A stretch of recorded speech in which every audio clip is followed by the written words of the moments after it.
संविधान दिवस पर अलग अलग दृष्टिकोण, सत्तापक्ष का उत्सव, मधेशी समुदाय का विरोध। नेपाल का संविधान जारी हुए 7 वर्ष पूरे होने के अवसर पर शुक्रवार को देश भर अलग अलग ढंग से दिवस मनाया गया। सत्तापक्ष ने इसे ऐतिहासिक उपलब्धि और राष्ट्रीय उत्सव के रूप में मनाया, वहीं मधेशी समुदाय के दलों और समूहों ने इसे काला दिवस कहकर विरोध दर्ज कराया। राजधानी काठमांडू में राष्ट्रपति और प्रधानमंत्री की उपस्थिति में औपचारिक कार्यक्रम का आयोजन हुआ। प्रभात फेरी, झंडा प्रदर्शन और विशेष समारोह के माध्यम से सरकार ने इसे राष्ट्रीय गौरव का दिन बताया। प्रधानमंत्री ने अपने संबोधन में कहा कि संविधान ने देश को संघीय लोकतांत्रिक गणराज्य की ओर अग्रसर किया है।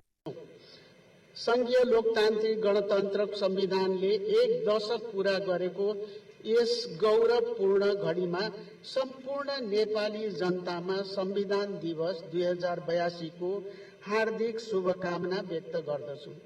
नेपालको वर्तमान संविधान नेपाली जनताले पटक पटक गरेको जनआन्दोलन। उनके अनुसार यह संविधान सभी नेपाली का साझा दस्तावेज है। इसे लागू करते हुए सुधार और संशोधन की संभावना हमेशा खुली है। इधर मधेश में संविधान के विरोध में प्रदर्शन किए गए।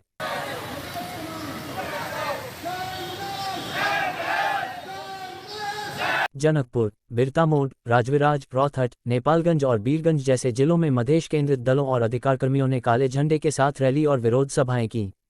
रौतहट में आयोजित सभा में नेताओं ने आरोप लगाया कि संविधान ने मधेशी, थारू, जनजाति, महिला और मुस्लिम सहित कई समुदायों की पहचान और मांगों की उपेक्षा की है। प्रदर्शनकारियों ने नारे लगाए, संविधान संशोधन के बिना समानता की गारंटी नहीं। राजविराज में मधेशी अधिकार फोरम के कार्यकर्ताओं ने मानव श्रृंखला बनाकर प्रदर्शन किया, जबकि बीरगंज में स्वतंत्र युवाओं ने मशाल जुलूस निकाला। सीमांतीकृत नागरिक बाबू सबके पहलहू से जे चीज रहे ओकरा के भी घटावल गेल। इस देश में भेदभाव इस संविधान में मधेश के नामे उल्लेख न कैलक। इ मधेशी के हमनी के साथ जे विभेद भेल बा से बात बा, देश के लोग के विभेद जे खस से आ रहा। क्यों हैं अलग अलग आवाजें? सत्तारूढ़ दल के नेताओं का कहना है कि संविधान जीवित दस्तावेज है, इसमें आवश्यक संशोधन संभव है, लेकिन इसके मूल भाव को अस्वीकार नहीं किया जा सकता।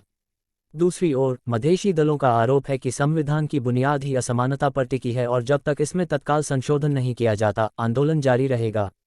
नागरिकों की राय। राजधानी के कुछ नागरिकों ने संविधान दिवस को राष्ट्रीय गौरव के रूप में मनाने की आवश्यकता बताई। वहीं तराई क्षेत्र के लोगों ने कहा कि संविधान अभी तक हमारे जीवन में न्याय नहीं ला पाया है। 7वें संविधान दिवस ने एक बार फिर यह स्पष्ट किया कि संविधान के प्रति देश में अब भी अलग अलग दृष्टिकोण मौजूद हैं। जहां सत्ता पक्ष उत्सव मना रहा है, वहीं मधेश और अन्य उपेक्षित समुदाय संशोधन और अधिकार सुनिश्चित करने की मांग के साथ सड़कों पर हैं। इससे संविधान की सार्वभौमिक स्वीकृति अब भी चुनौतीपूर्ण बनी हुई है। आपको ये रिपोर्ट कैसा लगा, हमें कमेंट करके जरूर बताएं। धन्यवाद।